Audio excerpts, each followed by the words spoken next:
Now available in paperback and e-readers, Spellbound, A Darker Shade of Black. Get your copy today at your favorite online bookseller. I got a comment from a viewer who said that the main reason why so many images of negative black media are so popular is because black people actively go out here and support it. And I'll agree with the viewer that yes, a lot of black people go out here and support a lot of media that presents a negative image of ourselves, and it does become popular. However, the reason why that media becomes popular is because a lot of black people basically don't really have that knowledge to understand how this media is detrimental to them. Now, as a publisher of positive black fiction that tries to present a richer picture of black life, I know how frustrating it is to go out here and try to present positive media to black people, and I know that it's an uphill battle because when it comes to a lot of black folks basically are spellbound and are looking to fit themselves into black boxes that are acceptable to white people. However, the reason why they want to fit themselves into those boxes is mainly because we don't control our image, and we don't control our image because we don't really understand the power of image as related to ourselves. Now, YouTuber Mr. Superboy said years ago that image has a major impact on people, and the images that we see basically can shape who we are and shape how we see ourselves. And when it comes to foundational black Americans, we basically have to deal with white supremacy. It's trying to control our image and has been controlling our image basically since the days of the antebellum South during slavery, where they made caricatures to demonize the image of black people. And these caricatures were basically the white racists projecting their own insecurities onto us as related to these caricatures, like the Brute, the Mammy, the Jezebel, the Sapphire, and many other caricatures. These caricatures, again, were designed to distort the way we saw ourselves so that we wouldn't see ourselves as human beings. And sadly, what has happened is that because we've gotten these distorted images of ourselves, we really don't go out here and see ourselves as we really are. No, what happens is people basically see themselves the way they believe the white supremacist sees them, and they basically want to go out here and fit themselves into the black boxes that are acceptable to the white supremacist, who basically starves most of us foundational black Americans of the media that looks like ourselves.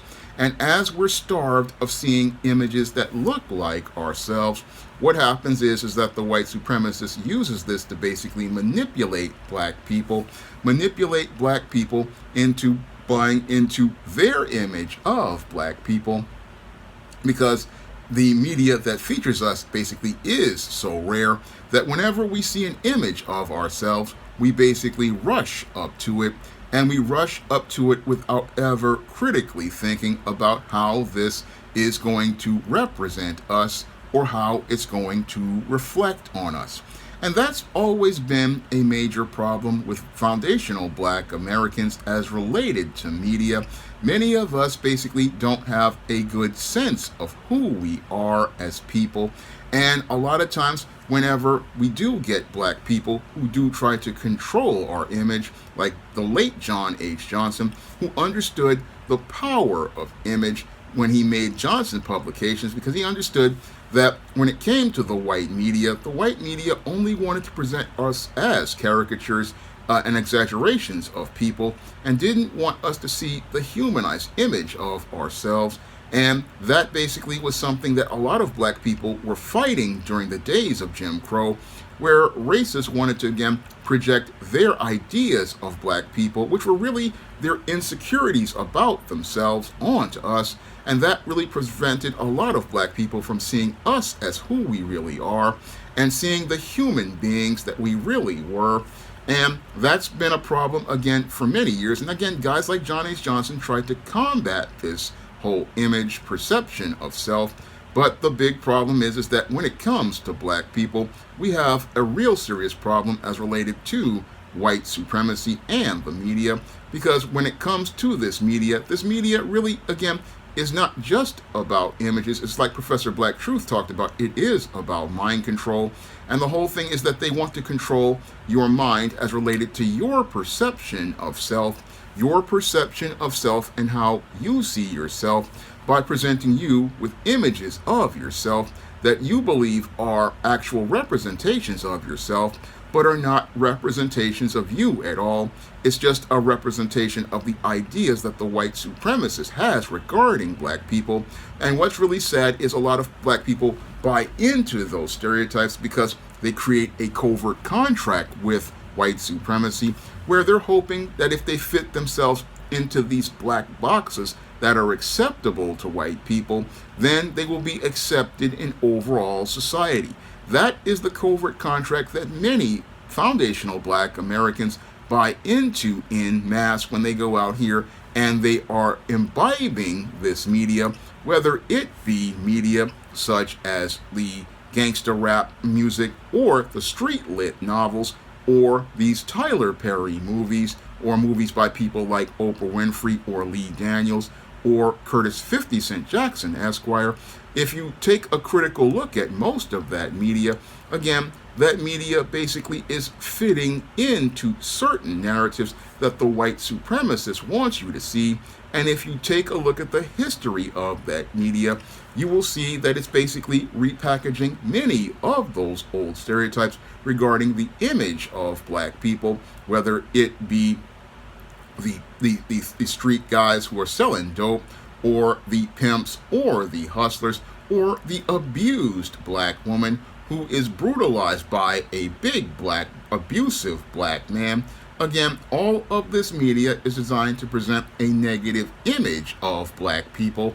And because many black people are spellbound and, again, desperate to see an image of themselves, they buy into these images made by white supremacy to be an image of themselves. And many of them believe that these are validated images of black people because they come from a black person. But what they don't see is that the media arm of white supremacy is basically looking to manipulate the image of black people to buy into narratives that have black people having a negative perception of self, a negative perception of self where all we see is the worst regarding ourselves and never see ourselves looking to aspire to be better or look to accomplish things to be the very best. That's what happens with a lot of media, and because it comes from mainstream sources, it basically gets a stamp of approval from a lot of black people because it comes from a white media source.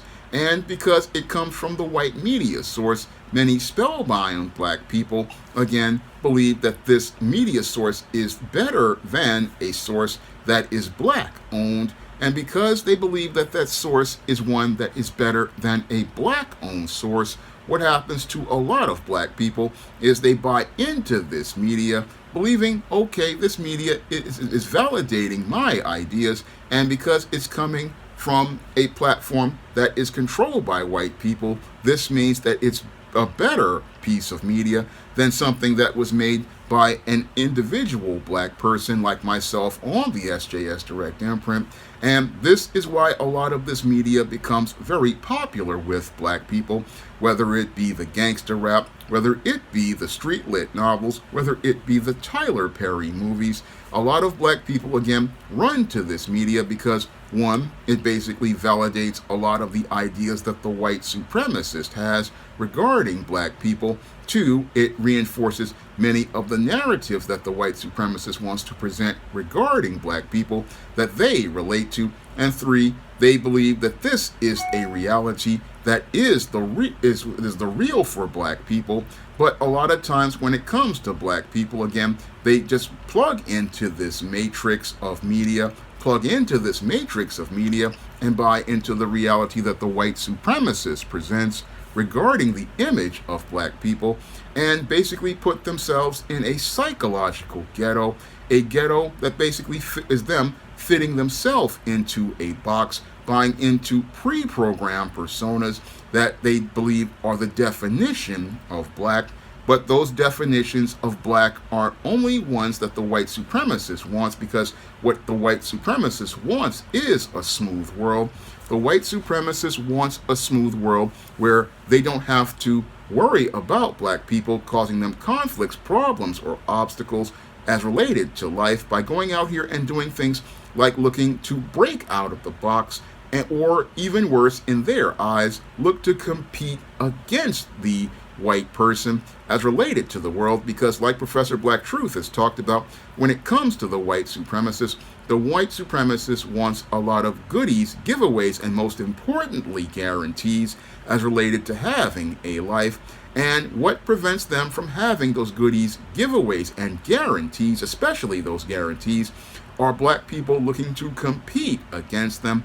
And if a black person is in a box that's acceptable to them, they know that that person isn't going to be a threat. And again, part of keeping black people from being a threat to white supremacy is getting them to fit themselves into these black boxes that are acceptable to them.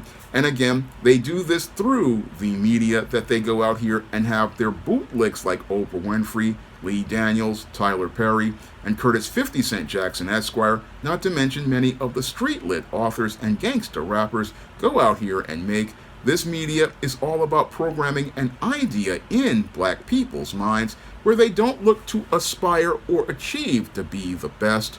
No, this media is all about programming an idea in your mind that when it comes to black people, we will always fail.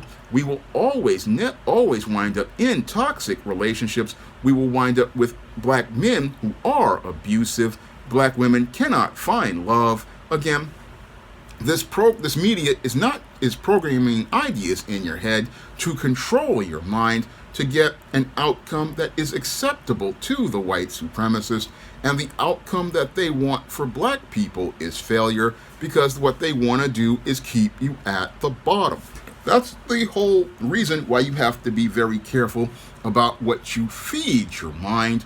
You have to be very careful about the media you feed your mind, because this is going to reflect on your perception of reality and your perception of self. It's going to reflect on who you are, because if you imbibe the wrong media, and when it comes to black people, this is done by design, they go out here and look to give you media that presents black people in the worst light, and again, looks to dehumanize black people so that we cannot see ourselves as we really are, or see the picture of the world, what it really is. And again, a lot of us buy into this media because we want to be socially accepted. And this is no different than many of the black folks during the days of the civil rights movement who bought into the whole concept of integration. They bought into the concept of integration because they wanted white acceptance. And because they wanted white acceptance more than black empowerment, this is what really derailed the civil rights movement. And it really derails them because, again, many of these folks get spellbound.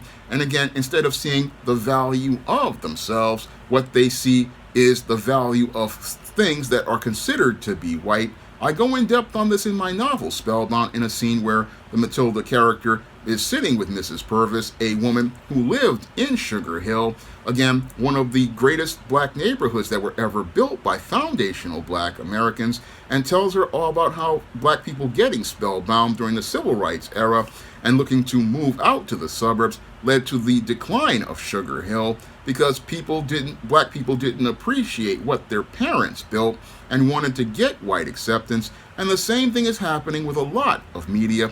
A lot of black folks, again, we don't see value in our own new black media.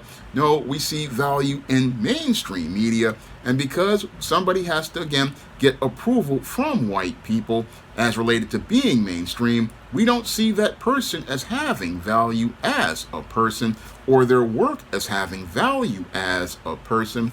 And that's the reason why a lot of black people will go out here and spend millions on a Tyler Perry movie, or go out here and spend thousands on street lit or thousands on gangster rap, rather than spend money on an SJS Direct book. And while it's frustrating for me, I understand why that person is doing that. Because again, this mind control as related to this media has people plugged into this white supremacist matrix.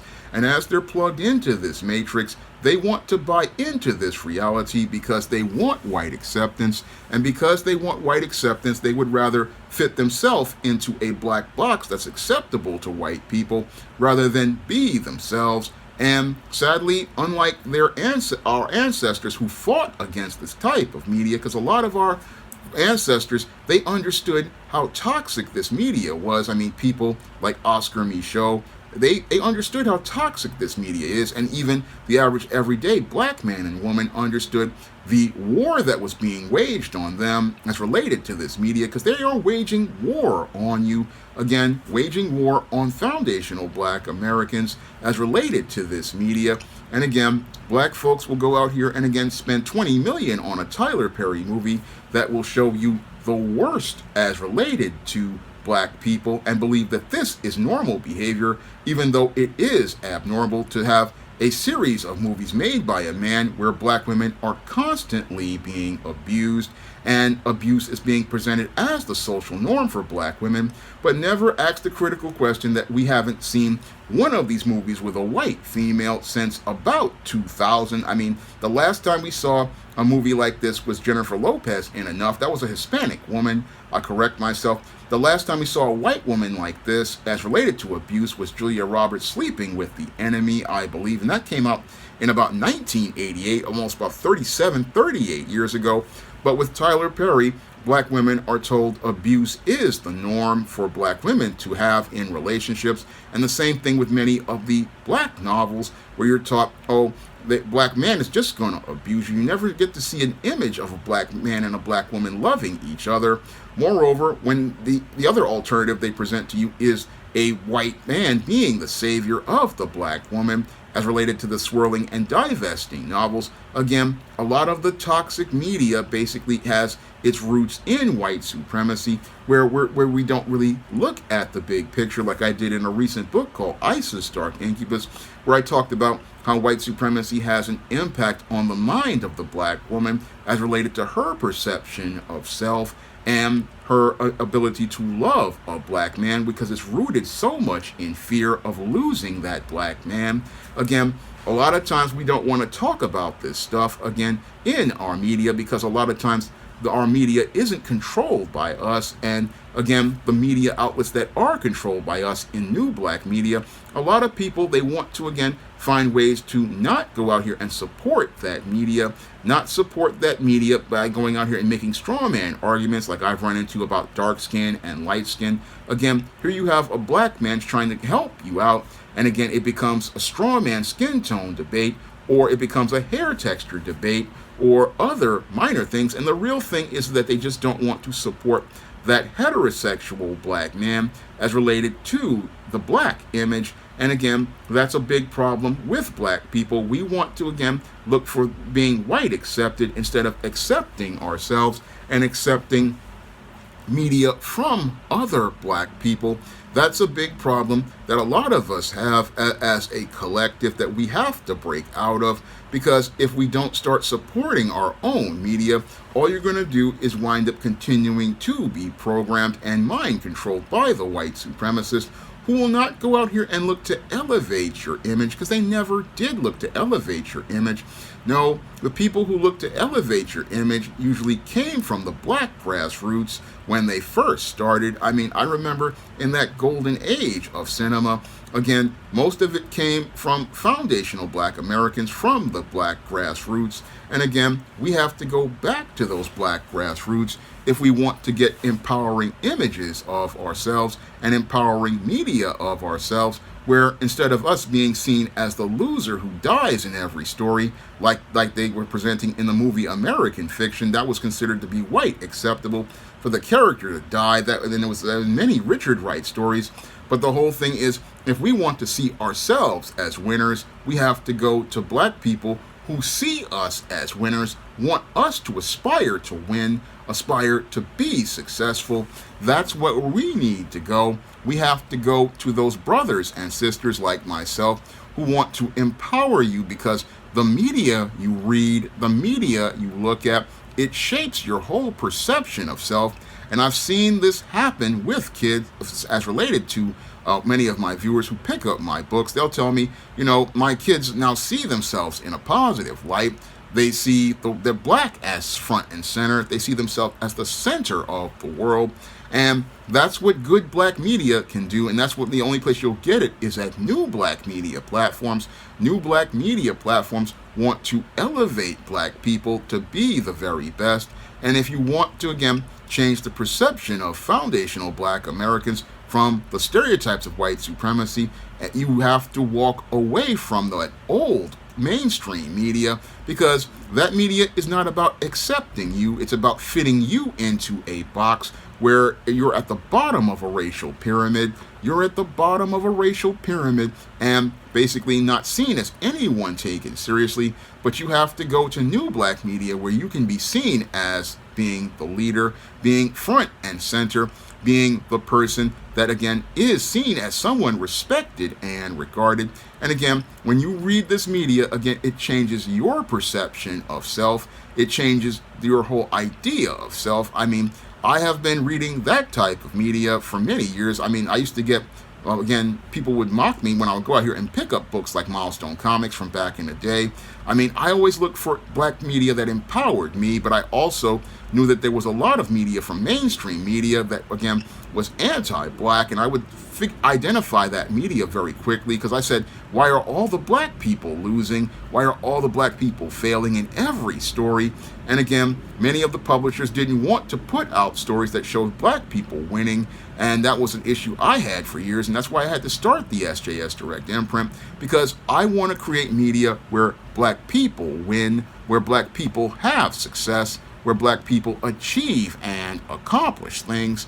I want to show you black people at our very best, that like I grew up with as related to the 1980s, where men like Bill Cosby ushered in a golden age for black media.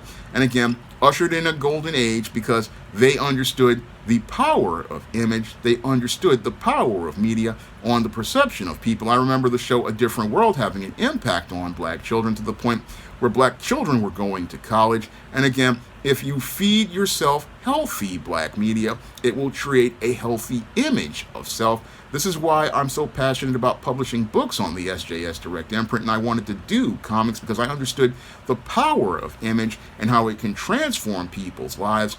I understand the power of image and how it can change your life.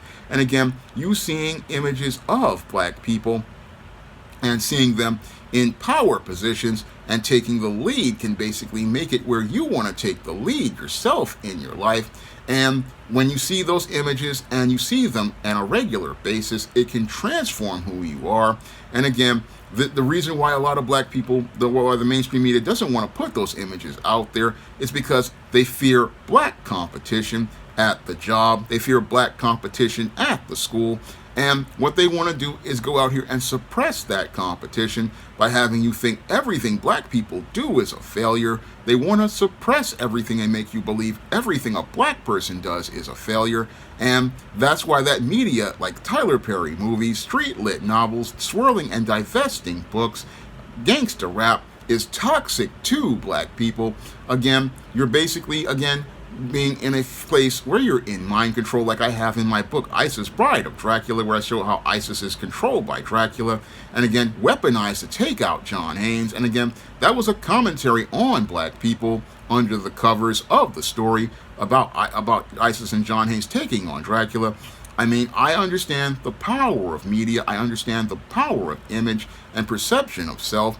And I understand it's a hard sell for a lot of black people. And I work tirelessly to break the spell and off the minds of black people, because there's a larger world once you get out of that black box that's only acceptable to white racists. Again, the white racist wants to keep you in the box, but if you come out of the box, you can enter a larger world where you can live the abundant life that Christ wants you to live, and go out here and actualize your potential and be the best black man and black woman that you can be. Now, if you want to check out some of my positive black books on the SJS Direct imprint that will inspire and uplift you, you can pick up the books in the SJS Direct universe, such as the ISIS series, the Esteem series, the John Haynes series, my black business novel, Recipe for Success, my black sorority novel, The Thetas, my vampire novel, Eternal Night, and many of my men's issues books. You can find all of those books on Amazon.com in paperback and Kindle format. You can also find them at other online booksellers like Draft to Digital, Google Play, Barnes & Noble, and big box retailers like Walmart and Target. And if you want to check out my first full comic, John Haynes, at Death's Door, that comic is available on Lulu.com for the same price as it was on the 2022 Kickstarter. And you can also check out my second digital comic, Esteem No Good Deed, on Kindle for 99 cents. And again, I present positive images of black men and black women so that we can elevate our image, and basically people can come out with a positive image of self in many of my stories. And I try to go out here and put the very best stories out here so that it can basically show you a richer picture of black life, a more diverse picture of black life, a larger world of black people, so that you can come out of that box of legacy media and enter the world of new black media, a world where we can see ourselves as we really are and how we are in the real world. And if you want to help me continue to make publications like those on the SJS Direct imprint, or be able to stay on the air with this channel, you can drop a donation to the Patreon, the PayPal, or the Cash App by clicking the link in the description box. That's all I have to say for this video. You can comment, rate, and subscribe. Coming to paperback and e-readers, John Haynes, A Thorn in My Side. The man who rules the world takes on an agent from the CIA from the Black Boule in this action-packed all-new John Haynes series adventure. Pre-order your copy of John Haynes' A Thorn in My Side at Amazon.com and other online booksellers. Now available in paperback and e-readers, Isis, Dark Incubus. The goddess next door gets enthralled in a romantic entanglement with an evil incubus in this all-new Isis series adventure. Get your copy of Isis, Dark Incubus in paperback and e-readers today. Support black-owned and black-operated digital broadcast media. www.niceradionetwork.com. Nice Radio Network, broadcasting 24 hours a day, 7 days a week.